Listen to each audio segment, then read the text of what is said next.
Hello and welcome to the ShareLife Speaker Series. My name is Chris and I'm a part of the ShareLife team. Our series is an opportunity for parishioners of the Archdiocese of Toronto like you to meet those who serve our community through ShareLife agencies. They have a wealth of insights to share on topics that impact us deeply, and tonight we'll be talking about food insecurity. Arthur Peters will tell us about an exciting new initiative to combat hunger in our communities. And then Louise Coutu will dive in deeper to help us better understand food insecurity and how the Society of St. Vincent de Paul is making a difference with the help of ShareLife supporters like you. But before I introduce them, I would just like to mention a couple of points of housekeeping. After our presentation, those joining us via Zoom will have an opportunity to ask questions. You can do so using the Q&A function on your screen. It should be right there with your other Zoom controls, and we'll get to as many questions as we can. And secondly, yes, we will be recording this presentation so you can share it with others. We'll send the video out tomorrow to our registered participants and post the link on ShareLife's social media channels. Now, I'd like to introduce a face familiar to many of you. Arthur Peters is the Executive Director of ShareLife and the Director of the Development Office of the Archdiocese of Toronto. Now, he wears many hats, as he's also the Deputy Supreme Knight of the Knights of Columbus. He's an active parishioner of St. Anthony's Parish in Brampton. And as hockey season begins, it's worth noting he's a Toronto Maple Leafs superfan. Arthur, anyone who follows us on social media will know that we're very excited about this food security grants initiative. Can you tell us what this is and how it came about? Well, thank you, Chris, and thank you to everybody who's attending this webinar this evening.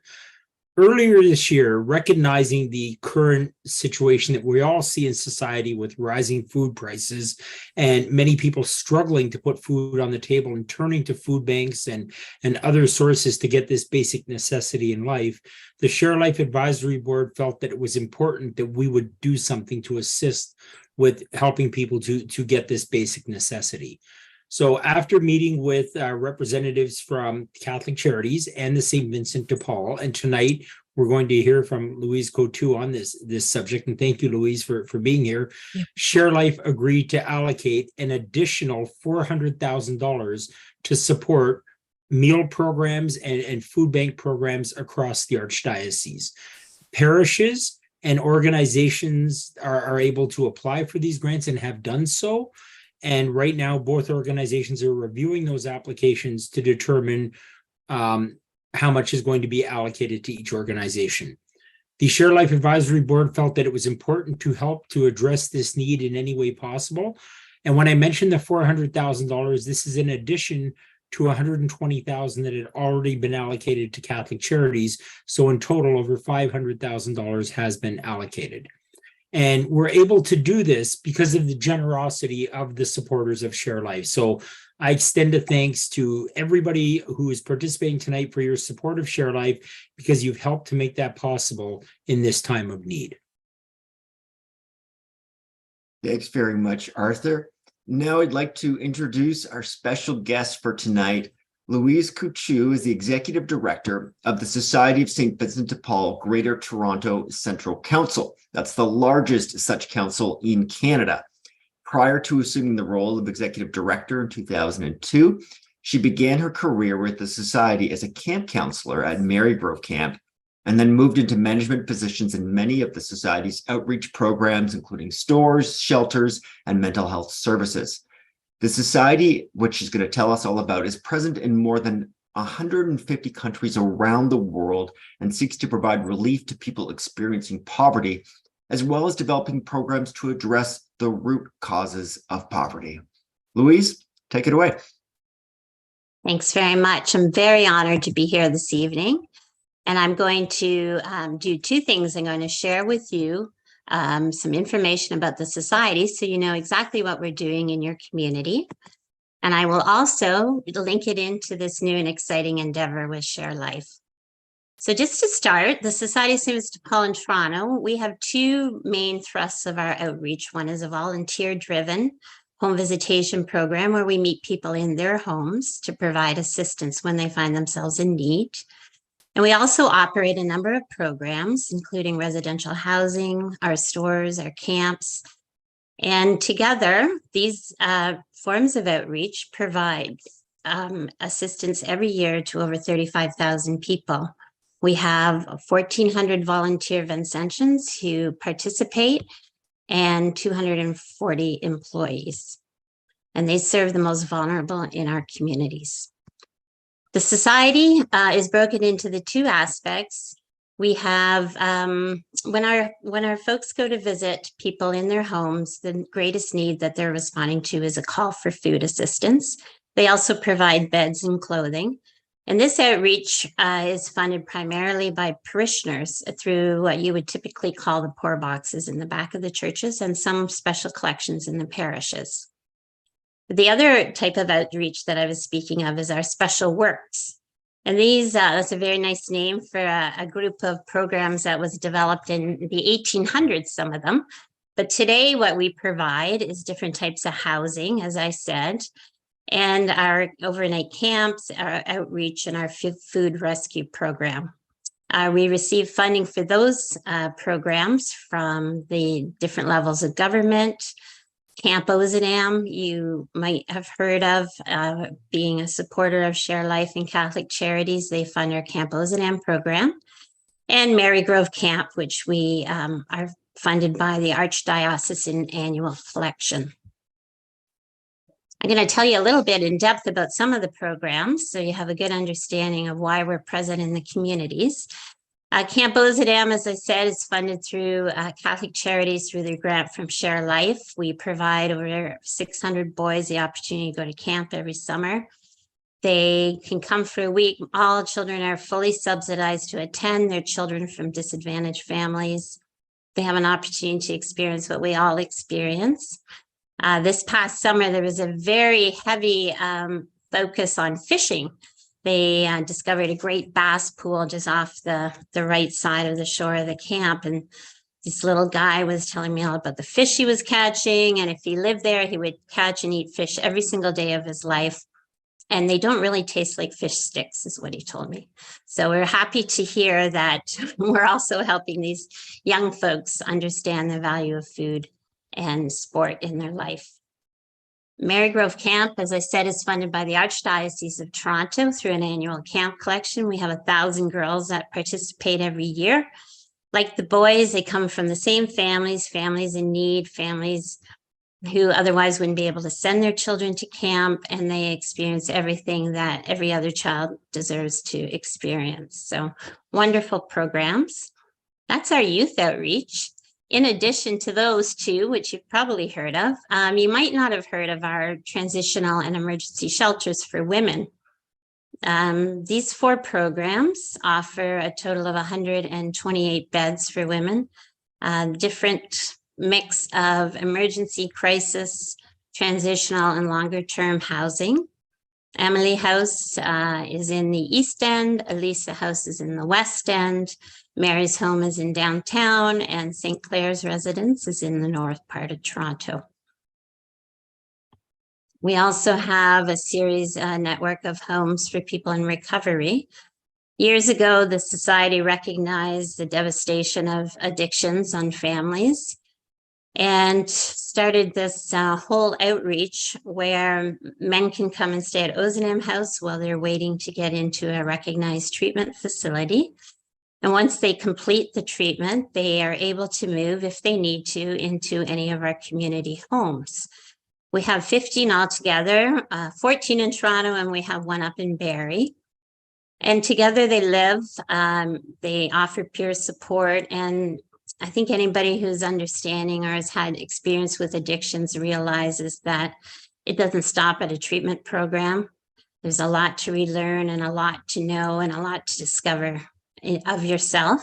So this is a little extra affordable housing for people to get started and back on their way.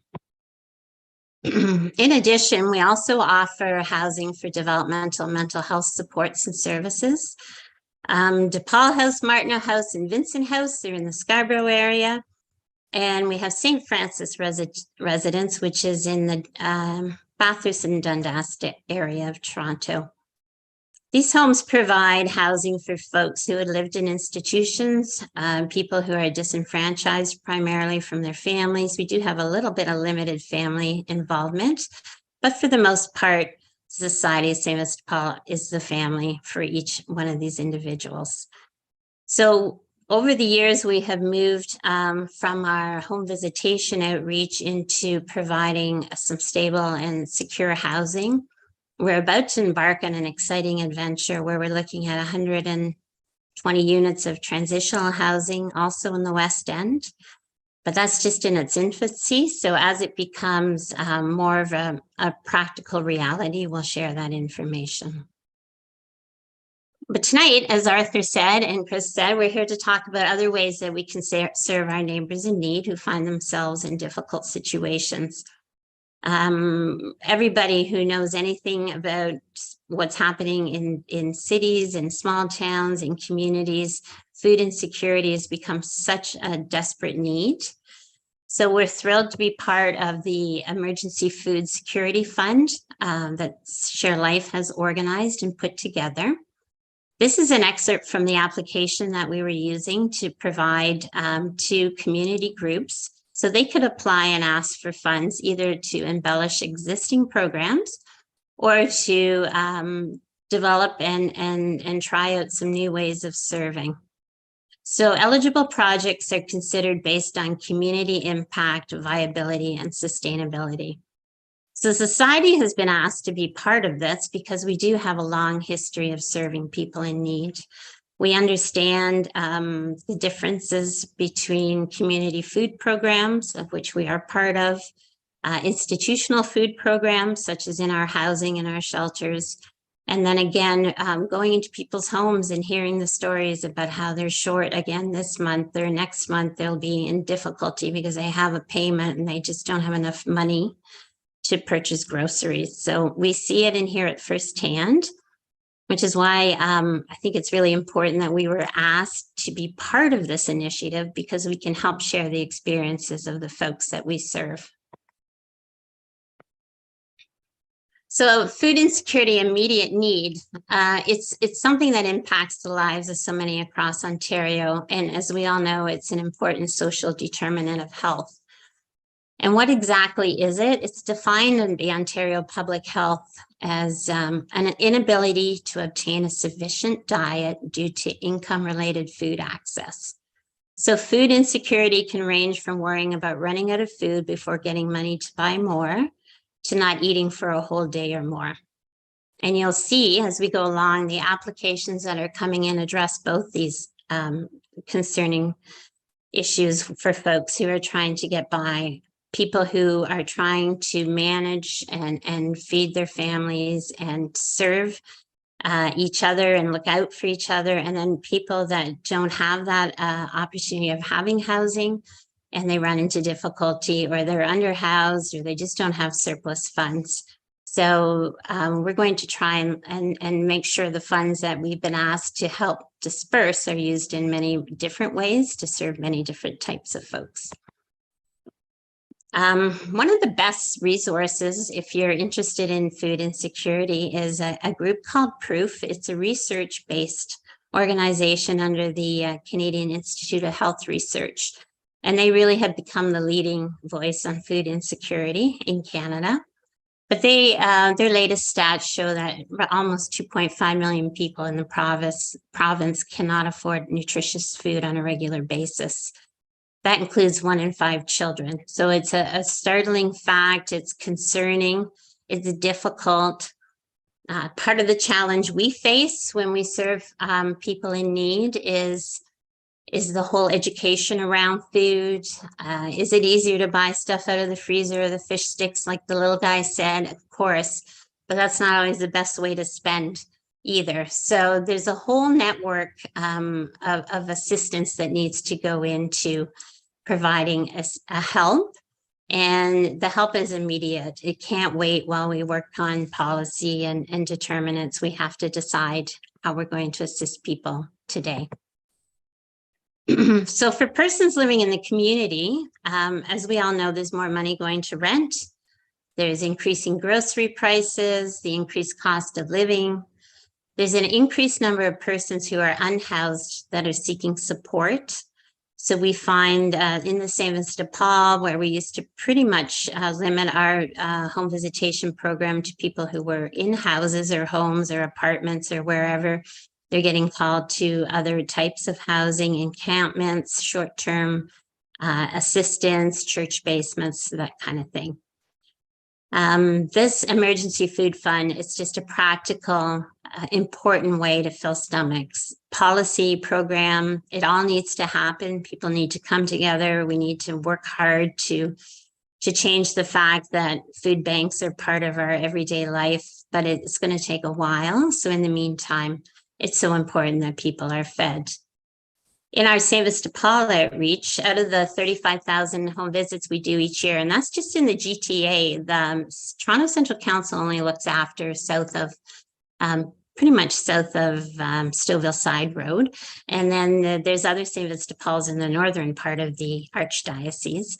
But in our area that I oversee, 90% of the calls are for food assistance. So people saying they're going to run short.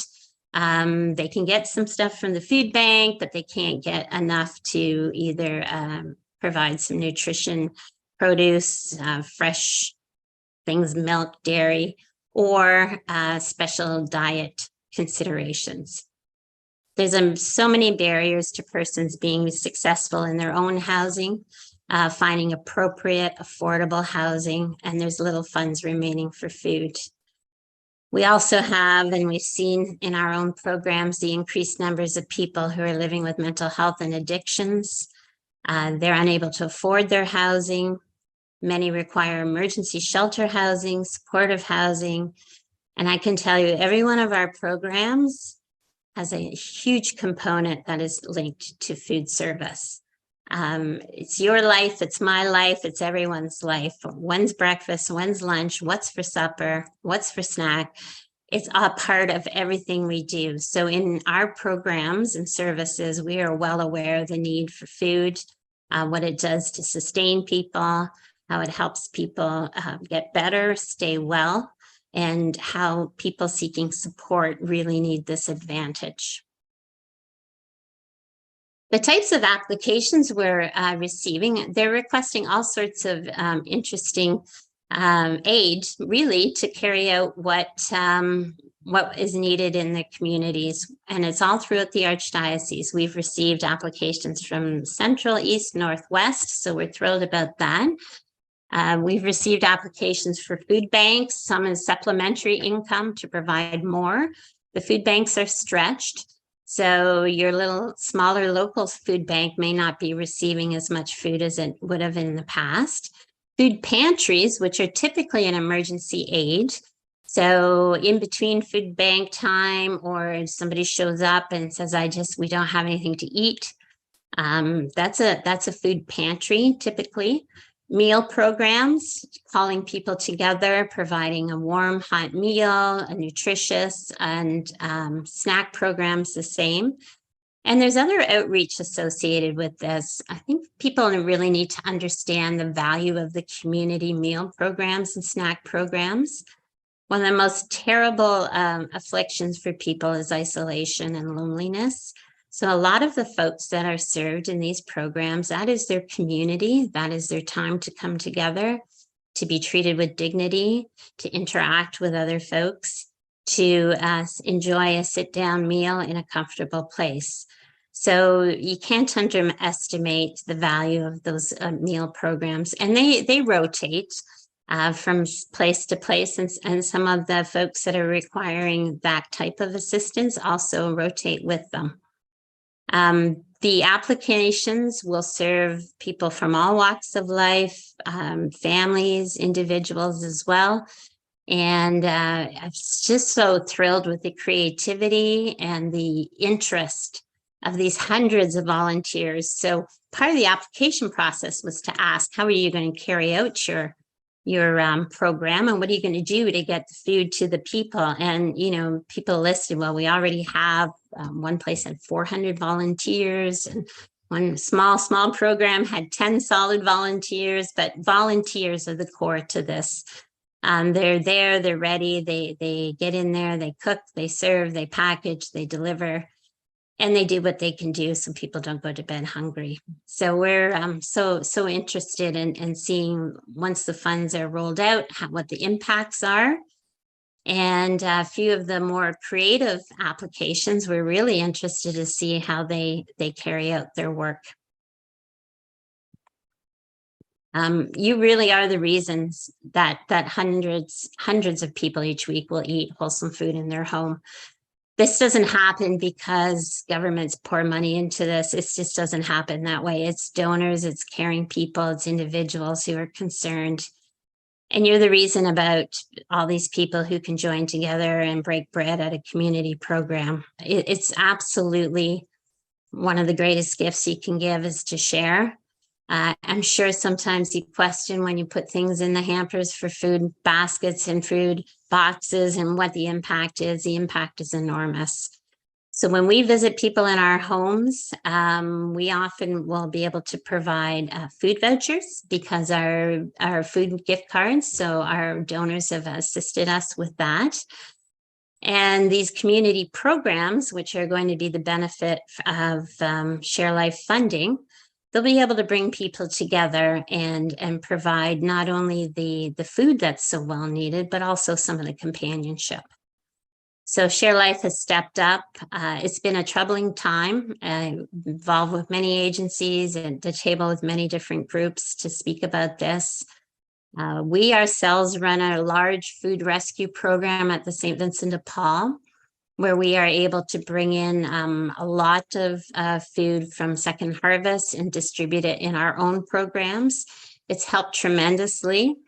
Second Harvest is a wonderful agency. It's time limited though. It's typically very fresh food that's got a very short shelf life. So you have to be able to do something with it quickly. So we're thrilled to be part of that. That helps us in our programs and in our outreach. But the community aspect, I was so thrilled to see applications coming in from outside the GTA as well, up into Penetang and Newmarket and other areas of the Archdiocese. Everybody's faced with the same challenge. So thank you to the donors. It's not going to happen without people caring and providing their time and their finances to make these programs successful. So we're grateful to be part of it. We see the need. We face it every day. Our members go out on calls. Most conferences are very busy. They're out on calls. Not every team, but most conferences respond to calls a couple of days a week as families who have run into difficulty. We know that aspect of it, and we just recognize the generosity of each donor who've made the outreach possible. So that's a quick rundown on the St. Vincent de Paul in your communities and the connection why we were asked to be involved with the food outreach program. And I turn it over to Chris at this time. Thanks very much, Louise. I really appreciated your message to ShareLife supporters there just now. We each have a role to play, and I appreciate that you've expressed how ShareLife supporters do play an integral role in what the Society of St. Paul is doing, St. Vincent de Paul rather, is doing, both in terms of your other projects like Camp Ozanam and these food security grants that are happening. What else do you really want the ShareLife donor, many of whom are joining us today, many of those who are participating are supporters of ShareLife. That's how they found out about this series. What else do you think that they really need to understand about the impact that they are making? Because I know that myself, sometimes when I hear about different needs that are out there, I feel like perhaps the contribution that I can make is too small to make a difference. Right. I think any contribution towards food, it will make a huge difference. Box of cereal, some granola bars, it'll make a huge difference. It'll be the difference between somebody going to school hungry or not having a snack after a long day. Food is one of the easiest things we can share. We do have huge problems in this country, as many places do, but with expired food and food waste, and we just all have to become more aware and participate. But as a donor, thinking hard about when you want to support an initiative, be it with goods or with dollars, to make sure it goes where it's going to be most impactful.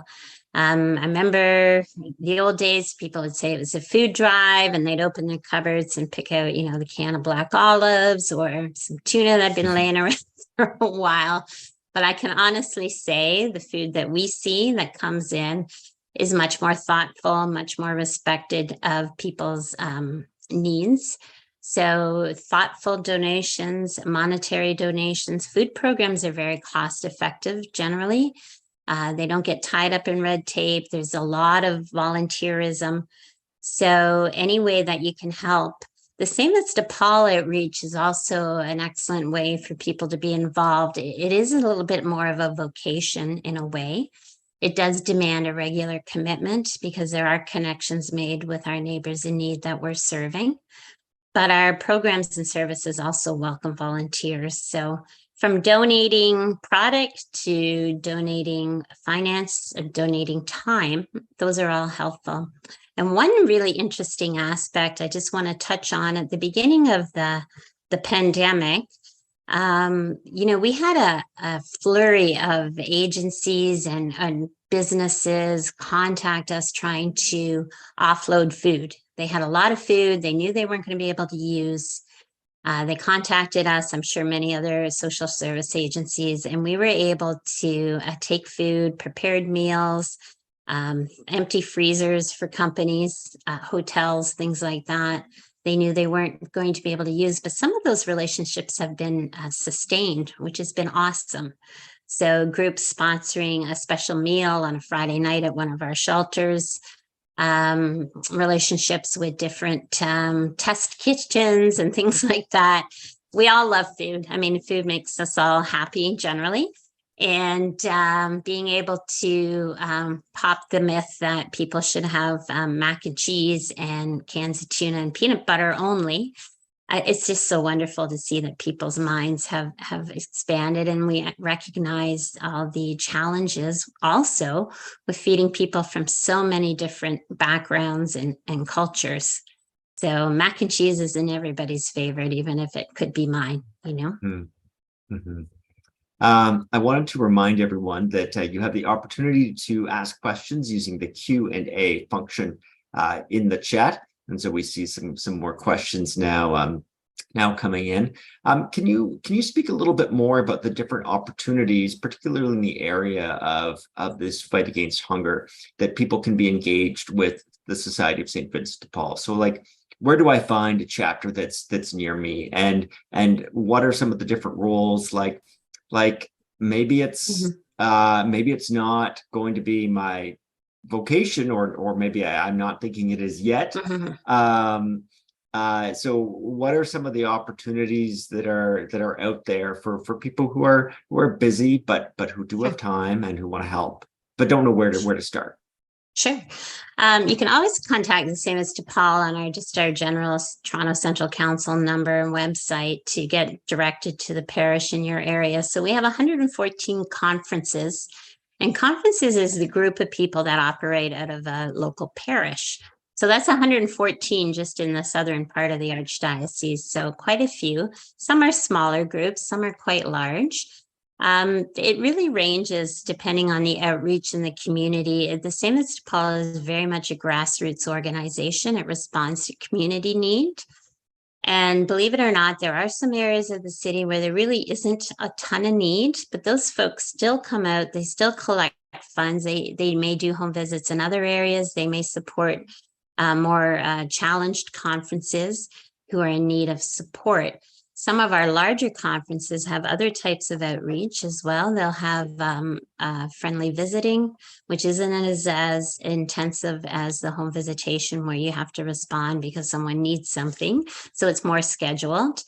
There's small short-term programs that the St. Vincent de Paul runs. We have our bundle up collections, which are clothing collections. They often look for volunteers.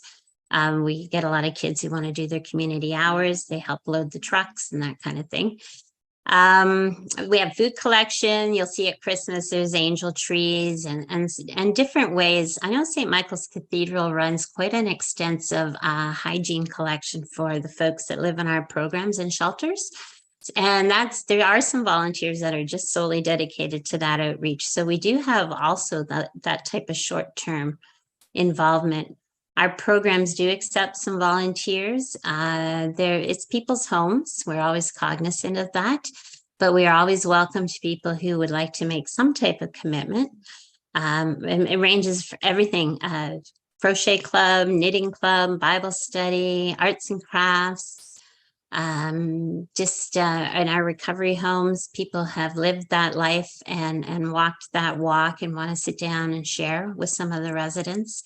And then there's always the practical, the properties that always require the same amount of cleanup as my property and your property. So short-term and long-term. Okay, that's great. One of the questions that we just received here, do you inquire of the people who are going to the food banks, how to ensure essentially that the people who are going to the food banks are the ones who are truly in need, so that there isn't someone who is maybe taking advantage of the system? Yeah, that's a good question. I mean, it's a question because it's people's time and stewardship is such an important value in this organization, that your organization, my organization. For us, some of our conferences do operate small food banks, and they're not available to people until a home visit has taken place. So there's a connection between the St. Vincent de Paul folks and the people calling our neighbors in need. So there's a connection made and an understanding.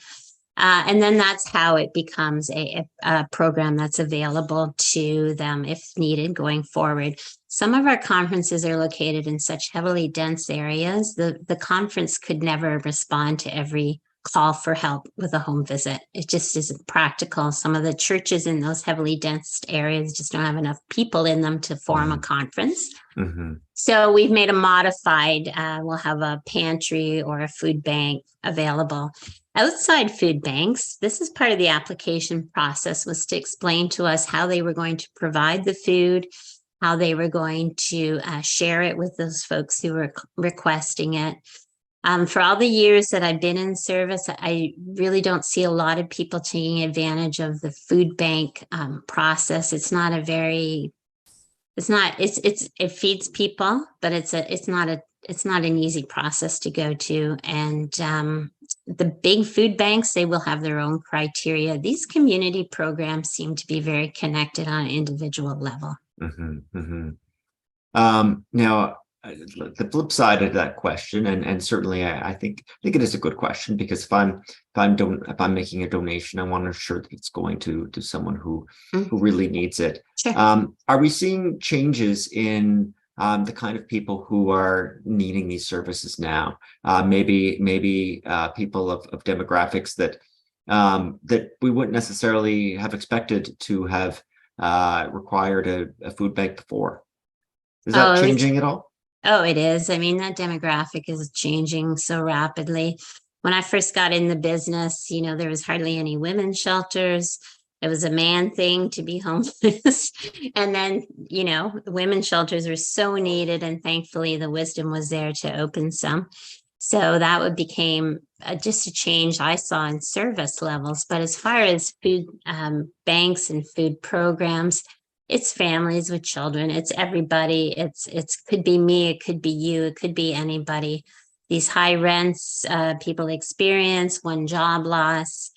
It's anybody. We see that we rely often, the St. Vincent de Paul relies on the schools, the secretaries particularly, because they are the pulse. We always know that. And the principals to help connect us with families that otherwise might go under the radar. People don't want to be visibly showing that they're in need. But it's an amazing cross-section of people that we serve, and we have the privilege of going to people's homes, which is almost unheard of this day and age, to be able to go to someone's home and meet them and sit down and have a conversation and find out what is troubling them and see if we can help in any way. And I have to say that hasn't changed much over the years. We've always had a wide cross-section of people that call in the society for assistance. That, I mean, you speak to something that I think is really heartbreaking, in that you not only have the need, but you also have maybe the deep sense of shame that can be associated with that need, and that that stigma that people experience from, you know, not wanting to look like they require help, and feeling like they need to hide from that, and you know, that stigma, I imagine, is something that's very painful for people to experience. It can be. I mean, especially for first-time users or people who've, you know, were our colleagues or our neighbors who have found themselves in very difficult straits, and many of us are one day away from something not going too well in our lives and putting us into jeopardy and peril. The society really tries to address the dignity. It's really a principle of our service is dignity and respect. When I was a younger person and ran a conference for the organization, my conference had pre-printed food vouchers, and you take it to Nob Hill, if anybody remembers them. And they could fulfill the groceries, and it would get stapled with the receipt. And that was good. That was fine. People seemed they needed the food. They were okay. But we've gone to a little bit more sophisticated program where it's not such a stigma with food gift cards. There is tracking, there is the receipts and that sort of thing. But I could have a gift card, you could have a gift card, and people have gift cards now. So it's a little bit easier for people to maintain some of that, you know, sense of dignity and privacy, for sure. One of the questions we received, which and I really appreciate the honesty of these questions, because it's things that we all think about. This participant says, empowerment is important as well. Do you teach cooking classes too, so people have a sense of control? This person writes, I was lucky to have been a caregiver for my late mother and know how to make most food. But I'm a nosy shopper, and I have seen the bad choices some young mothers have made. Mentioned she doesn't want to paint with a broad brush. But I guess going back to that question of empowerment and helping people make the best choices. We try in our programs. We've also run classes and information sessions, and I've gotten our neighbors in need as well engaged in local programs. That really is the key. You know, you can make a great pot of soup if you have the equipment and you have the know-how and you know what goes in it. If you don't, then you're going to go to the frozen food aisle and probably load up on a lot of food that's not so great for you and costs a lot more money. So we endeavor, certainly in our programs, for people who are moving on into their own. That's the goal of our transitional housing. That's the goal of our recovery housing. And a big component of that is food awareness, food safety. Some of these folks have never had to shop, or if they have shopped, it's not been in the right frame of mind. So we want to assist that way. But I'm absolutely with you in saying that if anything ever needs to be taught again in high school, that has kind of gone since I was there, which was a long time ago, is some good cooking classes and how to and how to budget and how to prepare and to do the right things that way, where you can provide healthier and much cheaper meals. Sometimes our folks don't have the equipment, which I acknowledge, or they live in very small places. They don't, maybe sometimes a microwave. So it is a challenge that way, but we hope to give some skills. And that was part of the thrill for me of the little boys catching the fish, because they really readily acknowledged that was a way better piece of food to have on their plate than some frozen fish sticks. So I was like, yes, this is good. That's great. Now, this is an excellent question. I have been supporting families financially through Canada Food Banks. I was drawn to their focus of providing nutritious, fresh foods and education around the importance of healthy nutrition. Do you have this focus? And then I guess it's a couple-part question here. Why should I transfer my monthly donations to ShareLife from Canada Food Banks? And I think Canada Food Banks is a great cause, so I don't think we're asking anyone to necessarily not give to Canada Food Banks. But also, how much of the funds donated go directly to feed the needy versus administration fees? Well, I know in the programs where I have reviewed the applications, the ones that we have set aside for recommendation, it's 100% volunteer driven. And the few that asked mentioned other costs involved. I have written the letters, I haven't given them yet, saying this is directly for food. Any of those ancillary costs, packaging, fees for cleaning up the church kitchen or whatever. That's not what this is for. This is to go into food services and food services only. So I'm hoping that we will be staying in contact with the people who have received the grants to ensure that they understand that clearly. And I know for St. Vincent de Paul, I can speak quite clearly on that one. 97 cents of every dollar goes into direct service. We have probably the smallest overhead of any charity, and all our outreach and all our home visitation and our calls for assistance that way is 100% volunteer driven. That's excellent. And we get that question as well for ShareLife. Our administration and fundraising costs are, I believe it's less than 10% in this past year. Our financial statements are online, and that's very, very low in the nonprofit sector.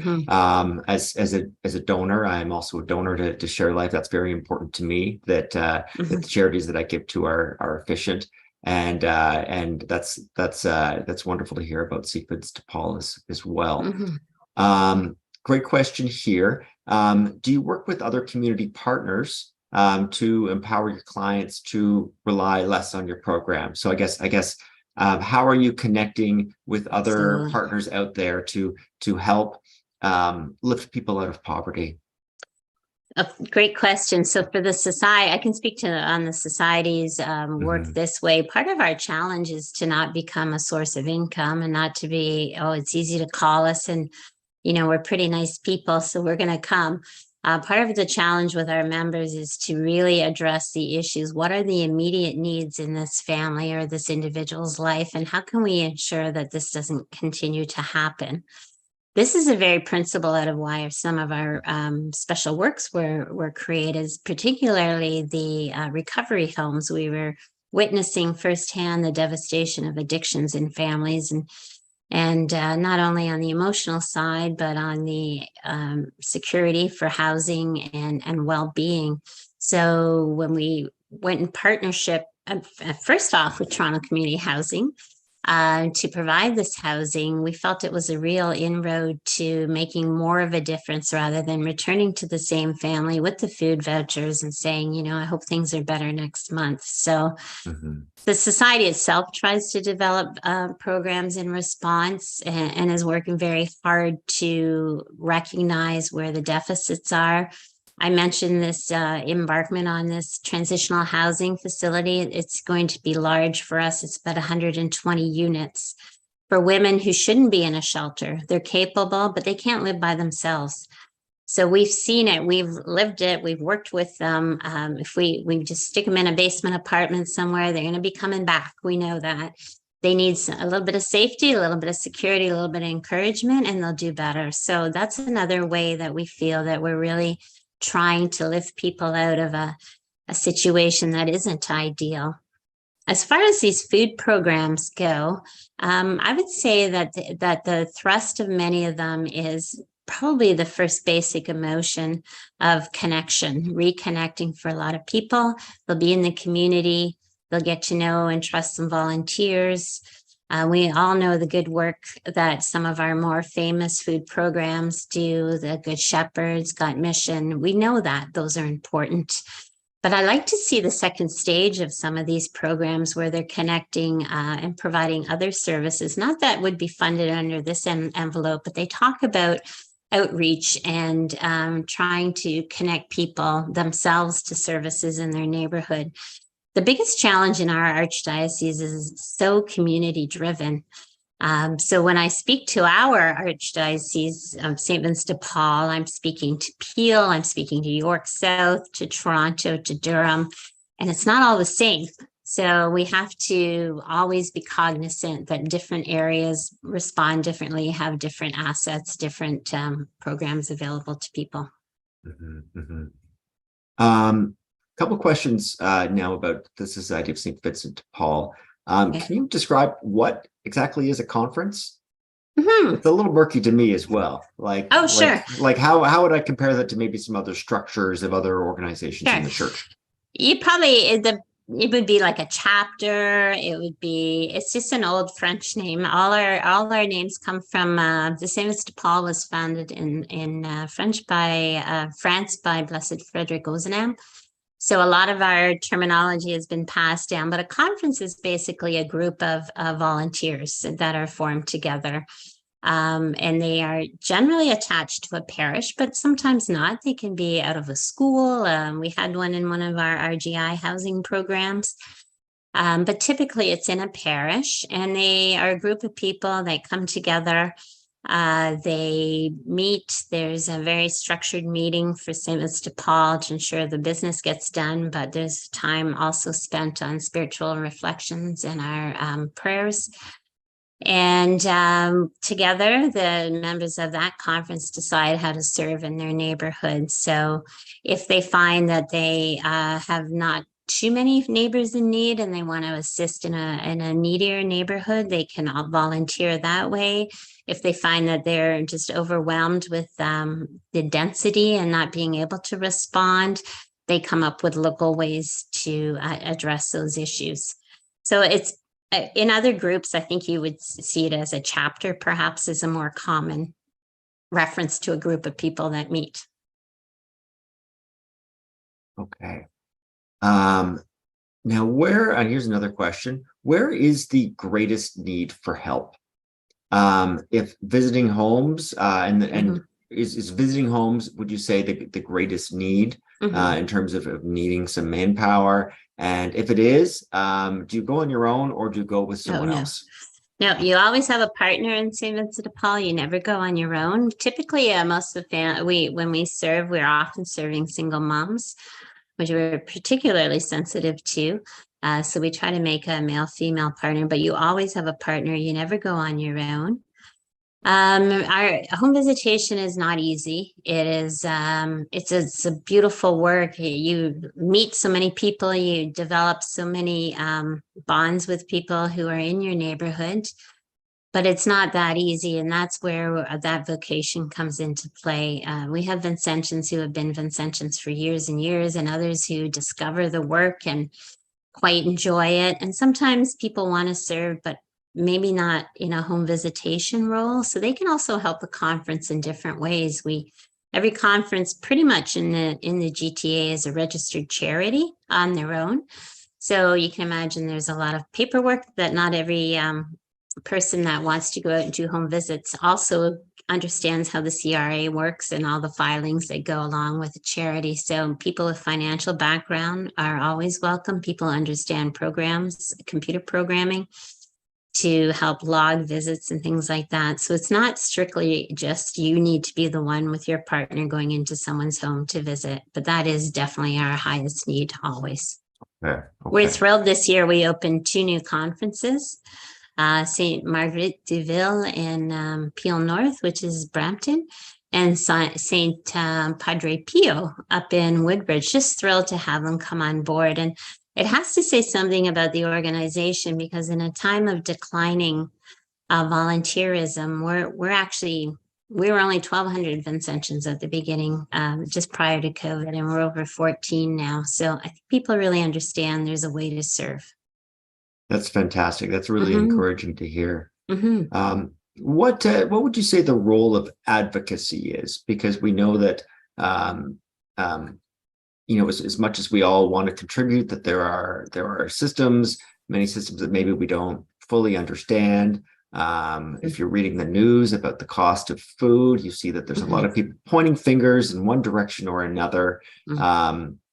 And at least for someone like me, who's not an expert, not a lot of clarity about, Mhm. if I was going to write a letter, I wouldn't know who to write it to or what I should say. Is there an aspect of advocacy in the work that you do? I know that this might be a tricky question. Oh, no, we have advocacy. Absolutely. I think every time that we meet with our neighbors in need and talk, I mean, there is an element of advocacy in there, because part of our services that way are to help people, not just to go and hand over a food voucher. What are you faced with? What are you dealing with? A lot of these folks are on their own, or don't have extended family, or if I run into trouble with filling out a form, I know I can call somebody. Sometimes it's the same as DePaul that is the person they call. So we are always trying to look at interesting and creative ways to help people move forward. College applications, connecting people through services at libraries. We really try on a local level to do advocacy. On a broader scale, we do have an advocacy committee at our national council, and it looks to more of the government undertaking with writing, formal writings, and letter writing on programs such as basic income supplement, food security. They would launch into that. Migrant workers was one of the ones that they really took on a number of years ago. So advocacy is important. Every time you talk to somebody, every time you mention that you've been with someone that struggles, that in itself is a form of advocacy. Sometimes we think it's a grand scale. It is important to get to know your local counselor. I've tried to know every counselor and everywhere every one of our programs is situated, just to let them know we're there. Don't forget about us. When you get to know about things happening, make sure you remember we're there. So there's that type of advocacy too. It's just to bring it out. We have a problem in the society of being quite a quiet organization. It's been like that since I joined it, and I'm not sure if it will ever change. But we are focusing more on trying to get the word out, even to our own parishioners. We've got so many worthy organizations that serve: ShareLife, Catholic Charities, St. Vincent de Paul, and the other ones, as you've mentioned, Knights of Columbus, CWL. They're there, they're present, they know the communities, and they all have a little different slice of the pie to look after. So important to advocate on a local level as well. Now we have time for one more question here, and I'm really encouraged by how many questions we have had about how to volunteer. And this one is specifically about training. We hear so often that the needy or the homeless are often suffering from different issues, including mental health. If a volunteer finds themselves in a home with someone who is obviously dealing with a mental illness, do they have basic training to be able to handle the situation? Yeah, we do training. We do orientation for our members, but we have we're very blessed with having this array of programs. It's a small administrative agency, really, when you look at it, but we do so many different things. It would make your head spin if you had to sit down and try and figure out the reporting for the government funding. But we do have a full-time director in charge of mental health services, and she will speak to the volunteer members, and she gives seminars and workshops and breaks down some of the barriers and, the critical pieces you need to know. What happens if you think somebody is really in dire straits when you go to visit, and that's not what you were expecting, and what to do? So we have somebody in mental health services, that's her specialty. She's also a lawyer that advocates, only takes cases for people who are experiencing profound mental health and are being exploited. And we have the addictions piece. We have two directors who are actual experts in the field because they've lived it, they've done it, they've gone through it, they're well, they've got 18 and 24 years sobriety. They're fantastic mentors, but they really are helpful in talking to our volunteers about what happens if you encounter situations such as this. The glorious part about being a Vincentian, when you go into a household and you meet a family with a bunch of kids, you can say, hey, we've got a camp, we can sign your kids up for camp. Your kids get to experience that vacation, that time away.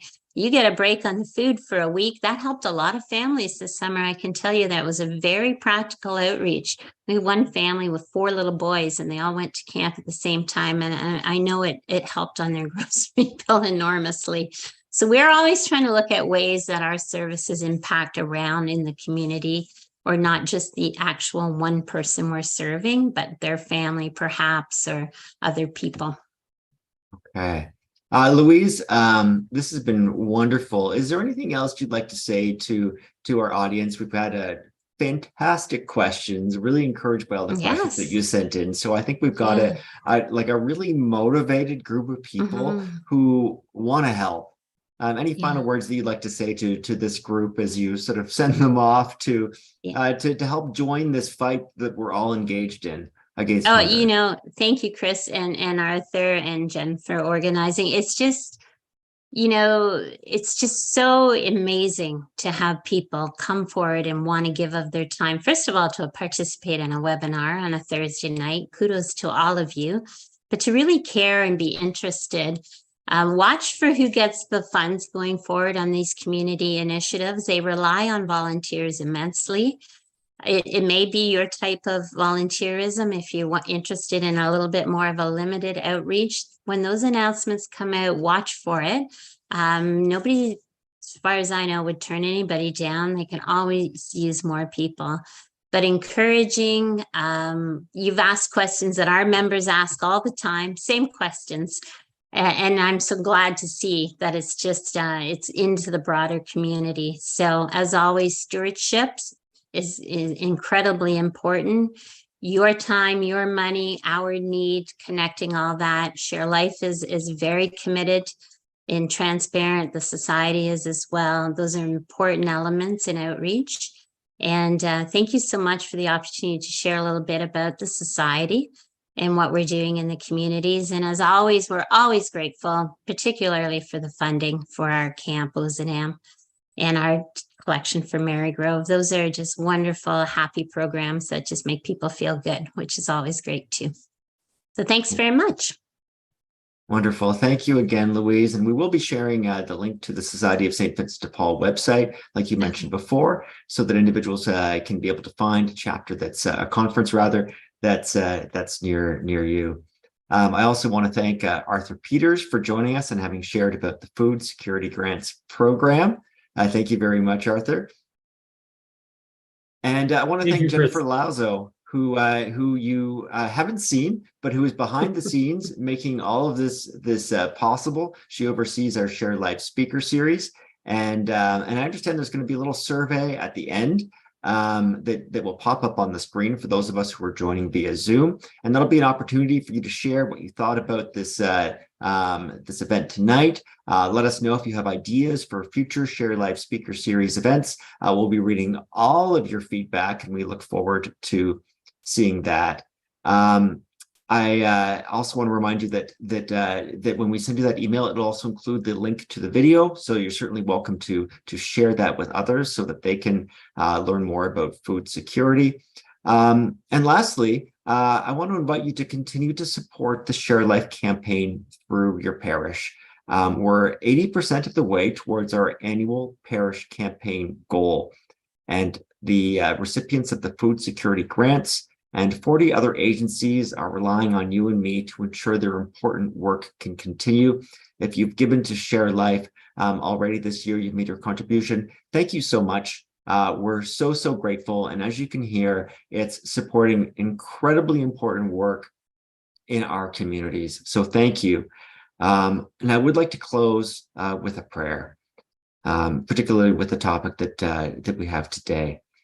In the name of the Father, the Son, and the Holy Spirit. Amen. Lord Jesus, you fed the hungry, you shared your bread with all. Your people now, and we are all called to share your bread. May we share the blessings you give us and bring comfort to those in need. May we show love through our actions so that all have enough to eat. We ask this through Christ our Lord. Amen. In the name of the Father, Amen. the Son, and the Holy Spirit. Thank you all, and have a great night.